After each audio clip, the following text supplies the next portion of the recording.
ওম শান্তি। 18 জুলাই 2024 সাকাৰ মহাবাক্যৰ সম্পূৰ্ণ সাৰ কথা। মৰমৰ সন্তানসকল, সেৱাৰ বাৰ্তা শুনাৰ পঢ়াৰ চখ থকা উচিত, কিয়নো ইয়াৰ দ্বাৰা উৎসাহ উদ্দীপনা বাঢ়ে, সেৱা কৰাৰ সংকল্প উদয় হয়। প্ৰশ্ন: সংগম যুগত পিতাই তোমালোকক সুখ নিদিয়ে, কিন্তু সুখৰ ৰাস্তা দেখুৱাই দিয়ে কিয়? উত্তৰ: কিয়নো সকলো পিতাৰে সন্তান যদি এটি সন্তানক সুখ দিয়ে, তেন্তে এয়াও ঠিক নহয়। লৌকিক পিতাৰ পৰা সন্তানে সম পৰিমাণত নিজৰ অংশ লাভ কৰে। বেহদৰ পিতাই অংশ ভগাই নিদিয়ে, সুখৰ ৰাস্তা দেখুৱাই দিয়ে।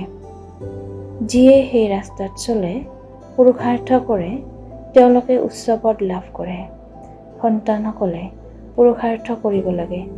সকলো পুৰুষাৰ্থৰ ওপৰত নিৰ্ভৰ কৰে। ধাৰণাৰ বাবে মুখ্য সাৰ: 1. কোনো কথাত অসহায় হ'ব নালাগে। নিজে জ্ঞান ধাৰণ কৰি আনক দান কৰিব লাগে। অন্যৰো ভাগ্য জগাই তুলিব লাগে। 2. কাৰোবাৰ সৈতে বাৰ্তালাপ কৰাৰ সময়ত নিজক আত্মা বুলি বুজি আত্মাৰ সৈতে বাৰ্তালাপ কৰিব লাগে। অলপো যাতে দেহ অভিমান নাহে। পিতাৰ পৰা যি অপাৰ সুখ পাইছা, সেয়া আনক বিলাই দিব লাগে।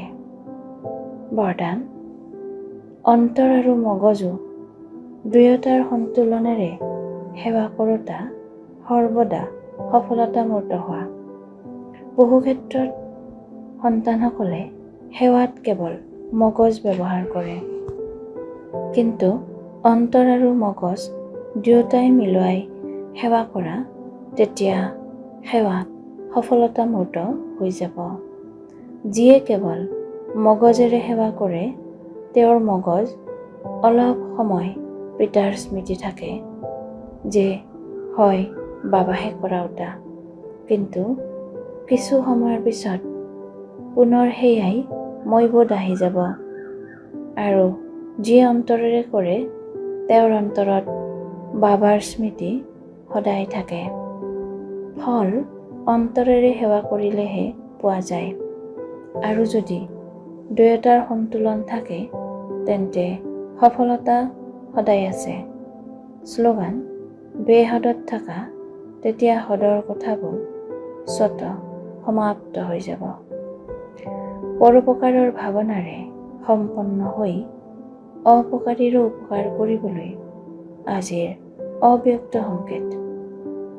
বিশেষ ৰূপত নিজৰ মনেৰে অৰ্থাৎ সংকল্পৰ শক্তিৰে, বাণীৰ শক্তিৰে, নিজৰ সংগৰ ৰঙেৰে, সম্বন্ধৰ স্নেহেৰে, আনন্দৰ অক্ষয় সম্পদেৰে অখণ্ড দান কৰি থাকিবা। এয়াই হৈছে পৰোপকাৰ কৰা। যিকোনো আত্মা সম্পৰ্কত আহিলে আনন্দৰ সম্পদেৰে সম্পন্ন হৈ যাওক, এনেকুৱা অখণ্ড দানী হোৱা। ওম শান্তি।